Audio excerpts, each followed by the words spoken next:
Hai sahabat setia Dedari, selamat datang di Depot Dedari Podcast. Dedari Podcast adalah bagian dari Rumah Sakit Ibu dan Anak Dedari Kupang, di mana kami akan membahas topik kesehatan dan topik menarik lainnya dengan narasumber yang kompeten di bidang. Kami ingin sahabat dapat mencapai sehat fisik, sehat mental, dan sehat sosial yang optimal. Semoga sahabat mendapat inspirasi sehat hari ini Hanya di Depot Dedari Podcast. Halo sahabat setia Dedari, kembali lagi di Depot Dedari Podcast. Podcast kali ini saya tidak sendirian, dan hari ini kita akan membahas topik yang sangat menarik tentang salah satu layanan terbaru yang sudah ada di Rumah Sakit Dedari Kupang sejak bulan Juni tahun 2023, yaitu layanan poliklinik nyeri. Sahabat setia Dedari sudah tahu belum apa itu poli nyeri? Dan siapa yang melayani di sana? Kali ini saya tidak sendirian, saya sudah bersama dengan narasumber yang berkompeten di bidangnya. Saat ini saya sudah bersama dengan Dr. Budi Yulianto Sarim, spesialis anestesi terapi intensif, subspesialis anestesi obstetri, konsultan fellow intervensi pain. Halo Pak Dokter. Halo juga sahabat Dedari. Apa kabar Dok? Puji Tuhan baik. Baik, dari wajahnya saja menggambarkan bahwa kabarnya luar biasa ya Dok. Berarti bebas dari nyeri. Betul sekali. Baik, terima kasih dokter sudah bergabung bersama kita di Depot Dedari Podcast kali ini. Ini kali kedua ya dokter bergabung bersama Dedari Podcast. Tentunya tidak bosan-bosan membagikan ilmu dan informasi yang sangat luar biasa bagi seluruh sahabat setia Dedari dimanapun berada. Baik dokter, pasti sahabat setia Dedari ini sudah bertanya-tanya dok, poli nyeri tapi kok yang periksa oleh dokter anestesi dok?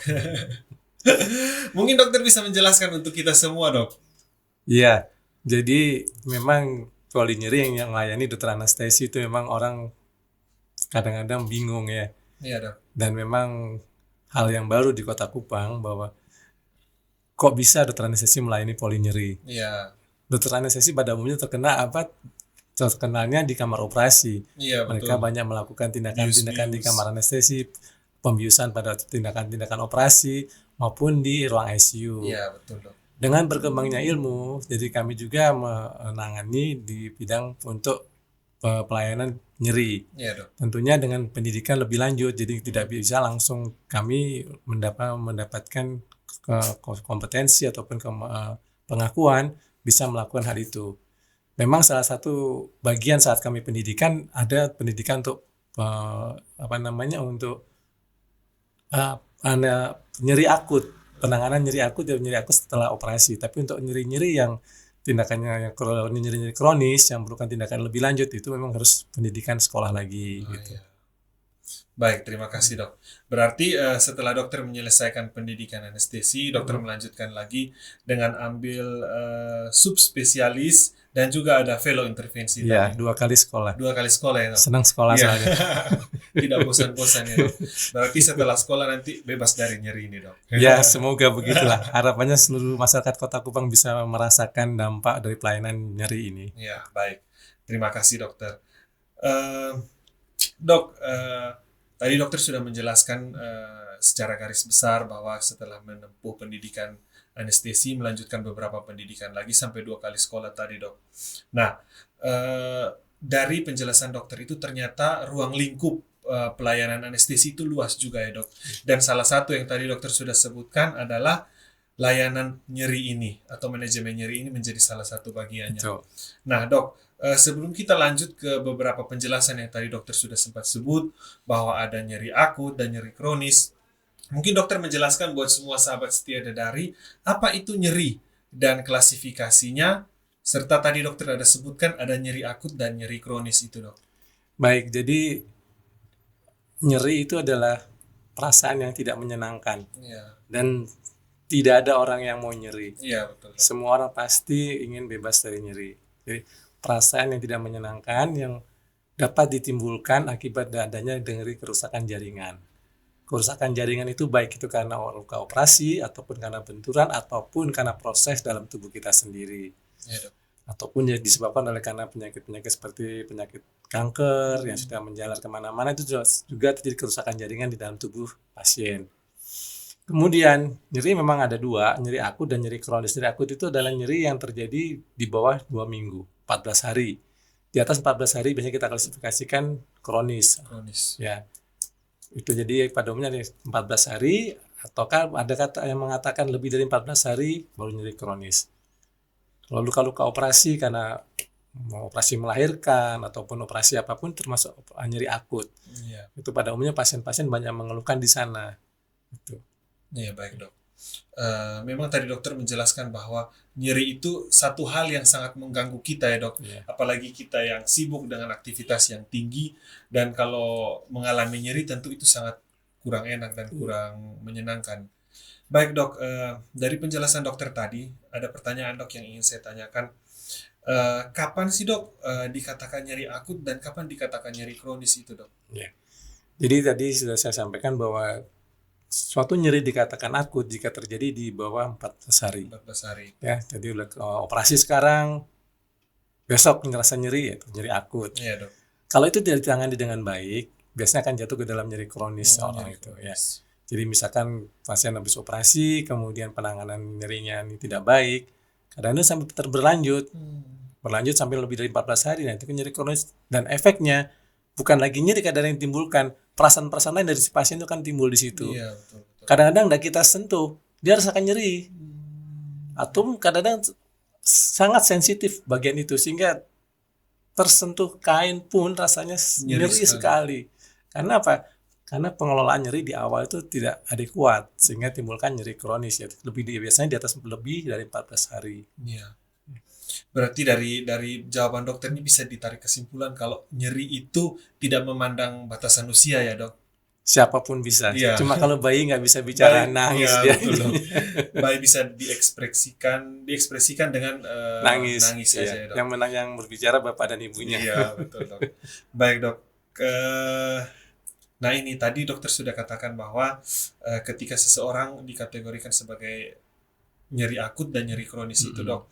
Yeah. Nah apa saja yang harus dilakukan sahabat setia Dedari dimanapun berada jika mengalami nyeri ini dok, baik nyeri akut maupun nyeri kronis, dan ketika mereka mengalami nyeri ini mungkin ada batasan waktu berapa hari dikategorikan dia harus pergi untuk berobat, apakah langsung ke dokter atau bisa diobati sendiri dulu di rumah secara mandiri dok? Iya, jadi bahwa untuk pengelolaan nyeri itu ada yang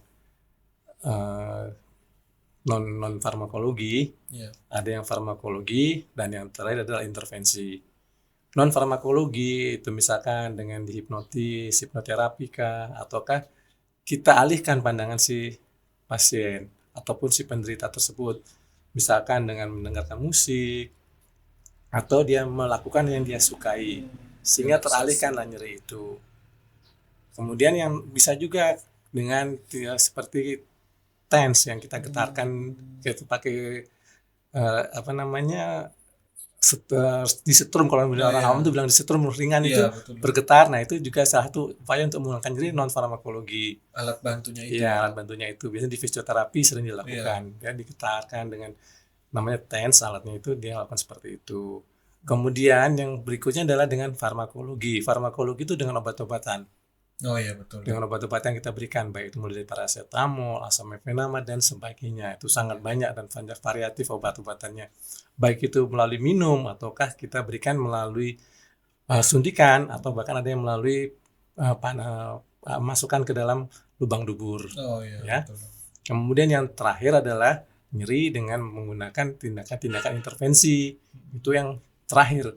Iya. Gitu. Oke dok, berarti ketika sahabat setia Dedari mengalami hal-hal yang tidak diinginkan di rumah itu dok, mereka bisa melakukan penata laksanaannya di rumah sendiri. Betul. Tapi kalau dengan nyeri yang nyeri akut. Iya gitu, betul. Jadi mereka teman sahabat Dedari bisa melakukan mungkin melakukan sesuatu relaksasi atau kan mulai di hipnoterapi kalau bisa hipnoterapi, ataupun melakukan hal lain disukai sehingga teralihkan rasa nyeri itu, atau bahkan mungkin dipijat, dimasas. Tapi yang panggil yang memang sudah bisa mengerti masas ya, nggak asal pijat. Kalau asal pijat biasanya tambah sakit. Tambah sakit, iya, Bukan dok. tambah sakit. Itu dia. Iya. Berarti yang dokter sudah menjelaskan itu yang menjadi perhatian buat semua sahabat setia dari di rumah, sehingga ketika mengalami nyeri di rumah bisa langsung melakukan penata laksanaannya. Dok, ini berarti kalau patah hati, dok, itu masuk di dalam nyeri akut atau nyeri kronis nih, dok. Nah, itu obatnya yang susah itu. Iya, sekedar intermezzo ya, dok. Obatnya yang Iya. susah itu, nyeri hati itu. Iya, dok. Cari pengganti itu obatnya. Iya. Baik, dokter. Nah, dok, ini dengan penjelasan dokter tadi muncul satu pertanyaan, dok. Nah, ini mungkin masyarakat awam atau kita yang sering beraktivitas tinggi di rumah. Misalnya, dok, kita jatuh di rumah, secara tidak sengaja jatuh, dan mungkin ada lecet di kaki atau di tangan, dan itu menimbulkan nyeri. Nah, dengan lecet itu, apakah bisa diobati dengan pengobatan yang kita lakukan sendiri di rumah, ataukah harus langsung ke dokter? Dan mungkin jangka waktunya penanganan di rumah itu berapa lama sampai dengan berkonsultasi dengan dokter? Ya. Jadi kalau sahabat dari di rumah misalkan terjatuh ya, kemudian kita lihat apakah dari akibat benturan tersebut menimbulkan efek pada tubuh kita, bagian tubuh kita. Misalkan jatuh, secara efek kadang-kadang tangan yang menumbuh kan. Kita lihat tangan tersebut, apakah ada perubahan bentuk dari tangan tersebut, ya, atau hanya sekedar bengkak, atau ada keterbatasan gerak dari sendi-sendi tangan setelah jatuh itu. Ya. Kalau misalkan itu hanya bengkak saja, nggak ada perubahan bentuk dari tangan dan tidak ada perubahan fungsi, pergerakan sendi-sendi masih bagus semua, kemungkinan hanya benturan aja, hanya bengkak setempat. Itu bisa sahabat dari berikan mungkin balsem ataupun ya berikan minum obat-obatan yang tadi saya sebutkan, bisa paracetamol, asam efanamat dan yang lainnya. Tetapi kalau sudah terjadi perubahan bentuk, misalkan tangan kita kan lurus ini. Iya. Kalau misalkan perubahan sedikit ada bengkok, nah hati-hati. Iya, dok. Segera ke dokter, segera ini dilihat. Harus cepat ya, dok? Iya, dilihat karena nggak mungkin bisa hanya dengan ini nggak apa-apa, itu perlu alat bantu bisa kita ronsen. Betul, dok. Karena kalau terus terjadi patah tulang kemudian di tulang-tulang panjang ini mungkin masih bisa aktivitas biasa, tapi kalau terjadi di daerah sendi dan terlambat penanganannya, efeknya sangat fatal gitu pada si pasien. Jadi kalau sahabat dari mengalami itu, dirasakan aja. Kalau memang hanya sekedar semuanya bagus kok, hanya bengkak aja, minum obat hilang ya sudah, nggak usah ke dokter. Tapi kalau itu masih berkelanjutan dan mulai ada gangguan dari fungsi, gangguan dari pergerakan, gangguan dari bentuk, hati-hati. Jangan dibiarkan terus. Ya, jangan dibiarkan terus sehingga setelah terlambat baru datang ke dokter. Iya, itu betul. Gitu. Nah, kebanyakan kita di sini itu seperti itu, dok. Itu mungkin menjadi perhatian ya buat semua sahabat setia dari kalau mengalami hal seperti yang tadi sudah dijelaskan oleh Dokter Budi, harus cepat-cepat langsung ke fasilitas kesehatan terdekat. Atau bisa juga langsung ke poliklinik nyeri yang ada di Rumah Sakit dari Kupang, sehingga bisa mendapatkan penanganan yang lebih cepat dan tidak terlambat ya, dok. Kalau terlambat sudah harus berkolaborasi pengobatannya itu. Ya, dok. Baik, terima kasih dokter. Dok, dari jawaban dokter tadi itu, ketika kita menangani kasus nyeri saat kita terjatuh di rumah atau mengalami cedera di rumah, seringkali banyak yang beranggapan harus melakukan kompres itu, dok. Nah, mengenai kompres ini, dalam penanganan nyeri, sebaiknya itu dilakukan kompres dingin atau panas, dok, yang seharusnya dianjurkan oleh dokter sebagai salah seorang dokter spesialis anestesi dengan sudah bersekolah lagi dengan berkompeten di fellow intervensi pain ini, dok. Baik, jadi kalau sahabat dari mengalami cedera di rumah, kemudian apa yang harus kita lakukan? Kompres misalkan. Kompres apa? Nah, kalau kita sering menonton pertandingan sepak bola di TV ya kan? Lihat pemain-pemain yang cedera selalu pasti diberikan kompres dingin terlebih dulu. Ya, jadi kalau sahabat dari mengalami hal seperti itu, kompres dengan kompres dingin terlebih dahulu. Itu untuk nyeri-nyeri akut yang baru terjadi itu sangat baik sekali kompres dingin. Terus pertanyaan berikutnya adalah kapan diberikan kompres hangat? Ya, gosok dengan balsam atau dengan itu kalau sudah nyeri-nyeri kronis. Ya. Kalau sudah lama, misalkan pasien-pasien rematik, nah itu sebaiknya dikompres hangat. Apa itu dengan air hangat kah, ataupun dengan balsem ataupun sejenisnya. Tapi kalau baru kejadian sebaiknya adalah kompres dingin. Gitu. Oke. Ya. Baik dok. Tapi misalnya kalau nyeri sudah tidak tertahan lagi, harus langsung Segera ke berkonsultasi dengan dokter ya. spesialis Ya. ya. Apalagi kalau di Kupang, sahabat setia Dedari, jangan jauh-jauh lagi di Rumah Sakit Ibu dan Anak Dedari Kupang sudah ada poliklinik nyeri bersama Dokter Budi sendiri akan ditangani. Baik dok, kita lanjut ke pertanyaan berikut dok. Baik. Ini dari penjelasan dokter tadi, saat ini saya mau ke pertanyaan yang lebih serius lagi dok, tapi terlihat santai. Nanti Dok, kurang ini- serius ya. Ya, dok, ini rata-rata pasien yang berkunjung semenjak poliklinik ini dibuka Ya. sampai dengan saat ini di bulan Mei tahun 2024 ini, kira-kira dari analisanya dokter Budi sendiri, dengan nyeri apa dok mereka berkunjung? Hampir 1 tahun ya. Iya. Poli nyeri sudah ada di Dedari. Ya. Pada umumnya yang datang adalah 1 keluhannya di lutut, Mm, ya, 2 di pinggang, ya. beberapa di bahu, dan juga nyeri kepala ataupun migrain, vertigo bisa itu. Itu yang datang ke poli nyeri. Iya dok. Iya. Oke dok.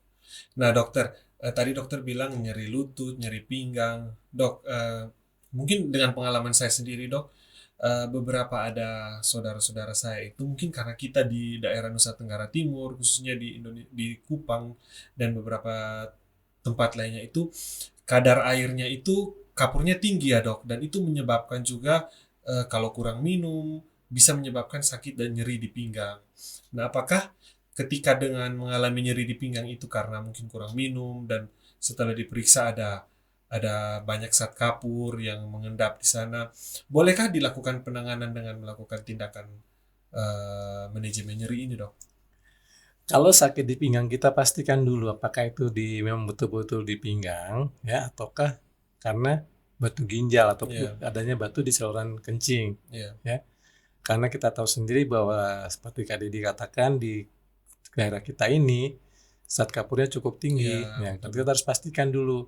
Kalau memang clear nggak ada masalah di ginjal dan saluran perkencingannya, ya kemungkinan karena di pinggang dan di otot-otot di daerah pinggang sana, sehingga baru kita lakukan penata laksanaan seperti penata saluran yang lainnya di daerah pinggang tersebut. Begitu ya. Kalau tadi dok bilang nyeri lutut, itu kebanyakan kategori usia yang datang berkunjung itu apakah usia muda, apakah atau sudah lansia semua ya dok yang berkunjung? Karena nyeri ini kan tidak mengenal usia dok. Betul. Jadi pasien saya itu didominasi orang-orang lansia ya. Oh iya. Tua, ya. Berarti yang kategori muda seperti kita ini masih lolos Ya, sedikit. yang muda itu ada juga, tapi pada umumnya lansia. Iya, lansia. Jadi karena penyakit-penyakit ini adalah tergolong penyakit degeneratif. Iya. Semua orang bisa mengalami dan semua orang bisa menderita. Iya. Nah itu biasanya pada usia-usia tua mengalami penyakit degeneratif tersebut. Kalau orang apa misalkan dikatakan rematik ataukah rasanya sendi asam-asam. Nah itu karena lutut asam-asam orang Kupang biasa bilang. Saya dulu bingung asam-asam kenapa kok asam-asam. Banyak asam di lutut mungkin dok. Terlalu banyak makan asam atau gimana, saya bingung awalnya. Terus saya mengerti asam-asam itu dia ngeluh nyeri. Nyeri yang tidak tertahankan mereka katakan asam. Begitu saya baru paham. Iya. Baik dok. Dok, di tayangan berikut ini nanti kita lihat dokter sedang melakukan USG nih di bagian lutut, pergelangan. Nah ternyata di bagian seperti itu juga bisa dilakukan USG ya dok. Dan mungkin dokter bisa menjelaskan kepada kita semua fungsi daripada melakukan USG di lutut, di punggung, di pinggang itu tujuannya untuk apa dok? Iya, jadi sebetulnya penata laksanaan nyeri ini sudah ada sejak lama ya, karena saya katakan dari awal tadi bahwa tidak semua orang itu ingin nyeri, bahwa artinya semua orang itu ingin bebas nyeri dan tidak merasakan nyeri. Salah satu upaya dengan memasukkan obat-obatan secara injeksi, baik melalui pembuluh darah vena ataupun injeksi lokal. Sebelum ini atau dulu dengan blind, sakitnya di sini, suntik di situ tanpa bantuan apa-apa. Dengan kemajuan teknologi, dengan kemajuan ilmu, dipakailah alat USG. Nah, Di samping alat USG kita juga pakai alat namanya SIAM, itu untuk tindakan-tindakan nyeri yang lebih komprehensif, misalkan nyeri kanker yang itu kita perlu tindakan lebih dalam, kita menggunakan SIAM. Tapi untuk alat bantu yang nyeri-nyeri yang saya lakukan di polinyeri dengan bantuan USG itulah sangat-sangat membantu, karena kita tahu satu kondisi di dalam bagian yang nyeri itu bagaimana. Kalau di lututnya itu bagaimana?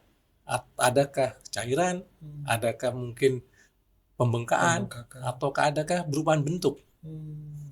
Nah dari situ misalkan ada cairan, kita ambil dulu, sedot dulu cairannya. Iya, betul. Setelah kita sedot, kita masukkan obat juga dengan bantuan USG. Jadi obat itu tepat sasaran, betul, dan tidak memerlukan dosis yang banyak. Iya, betul. Sehingga sangat efektif, efisien, dan sangat aman bagi pasien. Dan itulah keuntungannya di polinyeri. Di tempat lain, di poli lain bisa melakukan injeksi tapi tanpa bantuan USG. Tapi di polinyeri saya menggunakan USG. Sehingga itu yang membedakan dengan di tempat-tempat lain. Oke, Dok. Gitu. Iya. Nah itu berarti sahabat setia dari dimanapun berada, jangan takut lagi berkunjung ke poliklinik nyeri jika mengalami gangguan atau rasa tidak nyaman dengan nyeri yang membandel ini ya dok. Betul. Karena di poliklinik nyeri di RSCA dari Kupang dilakukan terapi dengan menggunakan USG. Sehingga ketika melakukan terapi tidak salah sasaran ya dok. Betul. Langsung pada tujuannya dan juga dapat meminimalkan rasa nyeri. Iya. Baik, terima kasih Dokter Budi. Tadi dokter sempat menjelaskan kepada kita semua bahwa banyak juga kasus yang datang ke tempat praktek Pak Dokter Budi adalah lansia. Nah dokter, dengan yang berhubungan dengan lansia ini, ketika dia sudah didiagnosa nyeri, misalnya nyeri pada lutut dan seterusnya, nyeri lutut, nyeri punggung dan lain-lain, apakah bisa langsung ke dokter Budi atau dia harus melakukan konsultasi lagi dengan dokter lain? Ya kalau memang, jadi pertanyaannya kapan sih terapi intervensi pain dibutuhkan? Ya, kan kadang-kadang orang bingung kapan sih saya harus melakukan intervensi pain ini. Ya. Yang pertama, jika dengan obat-obatan sudah tidak mempan. Ya, kalau sahabat dari sudah minum obat sekian lama nggak ada hasil, itulah saatnya dilakukan intervensi pain. Ya. Yang kedua, jika sahabat dari ada alergi terhadap obat anti nyeri, ya, saya minum obat ini alergi ya, susah kita, dokter juga susah mau kasih apa sekarang, itulah dilakukan intervensi nyeri. Yang ketiga, baru minum obat sedikit sudah timbul efek samping. Ya, misalkan lambungnya nggak kuat, misalkan dia mual muntah karena minum obat-obat anti nyeri tersebut, itulah salah satunya dilakukan intervensi nyeri. Ya. Baik dok. Nah ini dokter penting nih dok untuk semua sahabat setia dari ketahui. Nah dok, untuk pelayanan ini dokter Budi tidak langsung melakukan intervensi, khususnya bagi pelayanan poliklinik nyeri ini dok. Tetapi dokter Budi melakukan pemeriksaan secara menyeluruh dulu, baru melakukan intervensi. Nah dok, tindakan intervensi ini bisa dilakukan rawat jalan atau harus rawat inap dok? Jadi sebelum sahabat dari saya lakukan tindakan intervensi, tentunya saya akan tanya dulu bagaimana lewat nyeri dan sebagainya. Setelah tahu, saya akan pemeriksaan fisik terlebih dulu. Di mana sih yang nyeri, bagaimana nyerinya, kualitas nyerinya seperti apa. Setelah semua itu, saya lakukan pemeriksaan dengan menggunakan USG. Iya dok, yang tadi ya. Itu dok. Dengan USG, kita lihat secara fisik dari luar nggak kelihatan. Di dalam apa yang terjadi kita nggak tahu. Tapi dengan USG kita tahu di dalam ternyata seperti ini. Oh berarti kadang saya tunjukkan pada pasiennya, Pak, Ibu ini seperti ini di dalam keadaan di dalam sendi Ibu atau sendi Bapak. Oh ya, ini cairannya seperti sekian. Jadi kita ambil dulu cairannya. Kalau ada cairan saya sedot. Tentunya dengan bantuan USG juga, bukan blind. Tanpa USG saya nggak bisa berbuat apa-apa. Ya, dengan bantuan USG, kemudian baru saya masukkan obat lagi dengan bantuan USG. Gitu. Iya. Baik, terima kasih dok. Dok, kita lihat juga di beberapa tayangan nanti yang kita akan tampilkan tuh, dokter sempat melakukan bakti sosial ya dok. Ya, bakti sosial untuk pelayanan nyeri ini yang sudah dilakukan di Rumah Sakit Ibu dan Anak dari Kupang. Dan itu tentunya sangat membantu ya dok. Ya. Mungkin dari hasil pengamatan dokter ketika melakukan bakti sosial itu, ada perubahan-perubahan yang dialami oleh masyarakat yang dilayani, dan ternyata memang dari hasil analisanya Dr. Budi sendiri, ternyata poliklinik nyeri ini memang sangat dibutuhkan oleh masyarakat umum, khususnya di perkembangan zaman yang sangat pesat ini ya dok. Betul. Jadi sebetulnya poli nyeri ini menjawab kebutuhan masyarakat yang saat ini ya. Iya. Saat ini masyarakat jarang bergerak, semuanya ingin serba cepat. Iya, Kadang-kadang betul, jarang bergerak, serba cepat, terjadi salah posisi dan lain sebagainya. Nah, mereka juga ingin cepat hilang sakitnya. Mereka Gitu. minum Panadol, habis minum obat sudah lupa tuh, tapi nggak tahu nyerinya masih ada. Yang lainnya lupa tapi nyerinya masih Itu ada. lagi dong. Nah, itu jadi sebetulnya sangat dibutuhkan oleh masyarakat di Kota Kupang. Nah, tapi itulah kembali lagi bahwa ini hal yang baru, yang hampir 1 tahun ini memang perjalanan saya rasakan sangat lambat sekali karena memang harus masih sebagai pasien umum Iya, yang merupakan salah satu kendala juga bagi seorang pasien. Totalnya mereka mau datang ke tempat poli nyeri, tapi kendala ujung-ujungnya bisa pakai BPJS tidak. Nah, itu kita juga kendalanya di sana. iya dok. Nah, jadi sebetulnya sangat diperlukan. Buktinya apa? Saat kita membuka baksos, Banyak pasien. banyak. Saya 2 lihat kali, kemarin ya. banyak itu ya dok, banyak Iya, pasien. saya lakukan baksos di Dedari, ataupun saya pernah lakukan di gereja, pasiennya banyak. Iya. Dan ternyata kasus nyeri ini seperti fenomena gunung es ya dok. Betul, yang kelihatan hanya Ya, ujungnya aja. kelihatan megah, bagus gunungnya, ternyata tidak tahu kalau dari Di bawah bawahnya itu sudah sangat hancur sangat besar. dan akan hancur Iya. suatu saat ya dok. Nah semoga dengan informasi yang dokter sudah bagikan kepada semua sahabat setia Dedari ini menjadi perhatian buat kita semua, khususnya bagi semua masyarakat Kota Kupang, kalau jangan lama-lama menunda rasa nyeri itu, sehingga harus lebih cepat berkonsultasi dengan dokter spesialis atau langsung ke fasilitas kesehatan yang terdekat. Nah dok, ini tadi dokter sempat singgung nih dok mengenai pembiayaan. Iya. Nah ini yang paling penting ketika seseorang mau melakukan satu tindakan pengobatan ya dok, terkait pembiayaan ini dok. Nah apakah sementara ini masih umum atau sudah bisa menggunakan asuransi kesehatan yang ada? Sementara masih umum ya. Iya, Sementara masih umum. Kalau asuransi kesehatan mungkin di luar BPJS yang bekerja sama dengan Dedari, kemungkinan bisa. Iya dok. Tapi kalau di luar itu, kalau BPJS kami masih berusaha. Iya, ongoing ya dok. Mohon doa dari sahabat Dedari supaya BPJS bisa merestui hubungan kita Iya. berdua. Tentunya kalau sudah direstui BPJS, banyak pasien yang akan Betul. berkunjung ke Dan sangat bermanfaat dok. juga bahwa keberadaan BPJS pun sangat membantu masyarakat yang membutuhkan. Iya, Itu harapannya ya. karena semua masyarakat sangat membutuhkan. Betul. Dan hak semua warga negara juga adalah Iya. bebas dari rasa Rasa nyeri nyeri, ini ya. ya dok. Dok, kita mau bermain mitos atau fakta nih dok. Siap. Ada beberapa mitos atau fakta yang Mhm. coba kita ulas dok tentang Iya. nyeri ini. Baik. Yang pertama, nyeri itu proses penuaan yang normal. Mitos atau fakta dok? Ya, jadi itu fakta. Ya. Jadi secara normal tubuh manusia akan mengalami penuaan. Ya, dan akibat penuaan akan timbul penyakit degenerasi tersebut. Salah satunya yang ditimbulkan adalah rasa nyeri. Ya, jadi semua orang akan menuju ke sana dan semua orang sebagian besar akan mengalami nyeri tersebut Iya. di seluruh bagian tubuhnya, mulai dari ujung kepala sampai ujung Ujung kaki akan dialami semua. Oke dok. Nah yang kedua ini dok, nyeri itu tidak mengenal usia. Mitos atau fakta dok? Tidak mengenal usia, Iya. fakta. Karena semua orang bisa mengalami nyeri, Iya, ya, betul. dari anak-anak sampai orang tua. Lansia. Anak-anak bisa karena atau orang muda karena pola hidup yang saat ini yang memang dalam tanda kutip kurang bagus ya, lebih banyak duduk ataupun kurang bergerak, kemudian kadang-kadang makan tidak teratur, tidak terjaga, kemudian juga berat badan juga kadang terlalu berlebih, ya, atau juga pasien-pasien yang mengalami operasi itu Iya. juga mengalami nyeri. Jadi memang di semua kelompok umur betul terjadi Nyeri. orang pada orang tua karena itu nggak mengalami tapi proses degenerasi itulah yang menyebabkan dia nyeri. Ya. Oke. Nah ini yang berikut nih dok.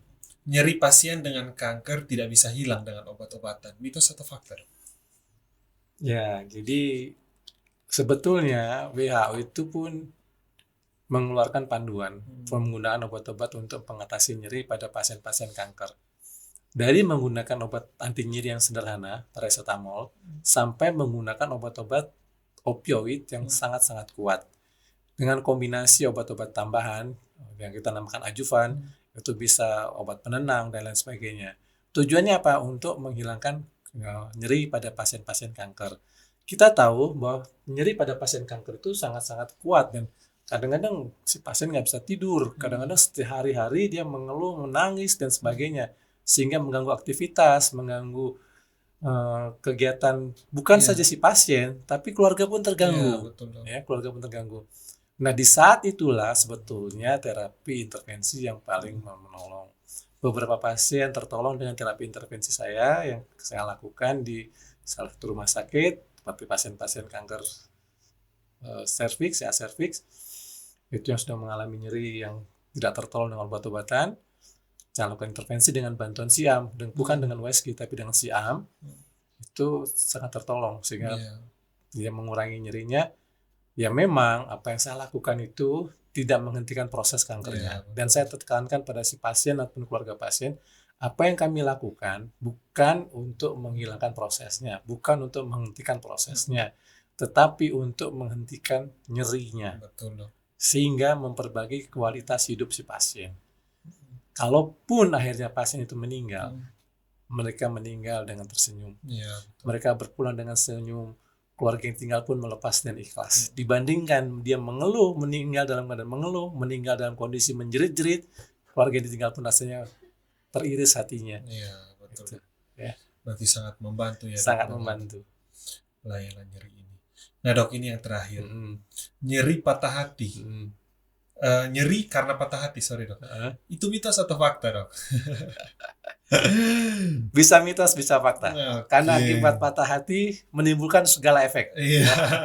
Mulai nggak mau makan, nggak mau bergerak, bahkan menimbulkan perasaan ingin bunuh diri. Padahal dunia nggak selebar daun kelor. Patah satu tumbuh 1000. Iya, betul dokter. Baik, terima kasih banyak Dokter Budi atas kesediaannya hari ini di Depot Dedari Podcast dengan memberikan informasi yang sangat bermanfaat bagi sahabat setia Dedari dimanapun berada. Tentu ini menjadi perhatian dan menjadi note bagi semua sahabat setia Dedari, sehingga jika ada nyeri membandel, langsung ke fasilitas kesehatan yang memadai. Nah dok, ini yang paling terakhir nih dok. Jadwal praktek dokter sebagai dokter spesialis anestesi dan terapi intensif subspesialis anestesi obstetri, konsultan fellow intervensi pain di Rumah Sakit Ibu dan Anak Dedari Kupang itu hari apa saja dok? Ya, jadi dari awal berdirinya Polinyeri di Dedari, jadi pelayanan dilakukan setiap hari dari Senin sampai Sabtu di luar tanggal merah. Dari jam 17 sampai 19. Tujuannya untuk bisa membantu sahabat Dedari maupun warga masyarakat Kota Kupang yang lainnya yang mengalami keluhan nyeri bisa datang setiap hari di jam-jam tersebut.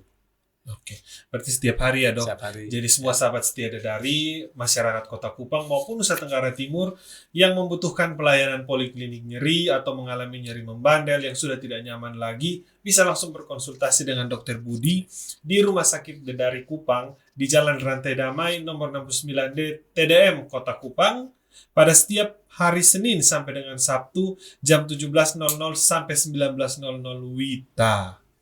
Baik, terima kasih dok. Ini sebagai closing statement yang terakhir menjadi pesan untuk semua sahabat setia Dedari dimanapun berada untuk dapat mencegah yang namanya nyeri ini. Baik, sahabat Dedari, bahwa semua orang tidak ingin nyeri. Bebas nyeri adalah hak dari semua orang.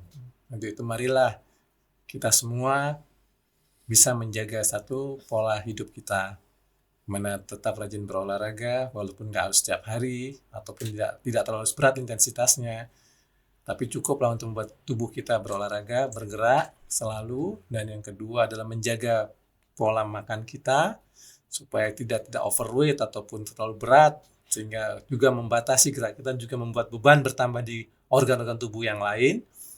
Dan yang ketiga juga menjaga istirahat kita.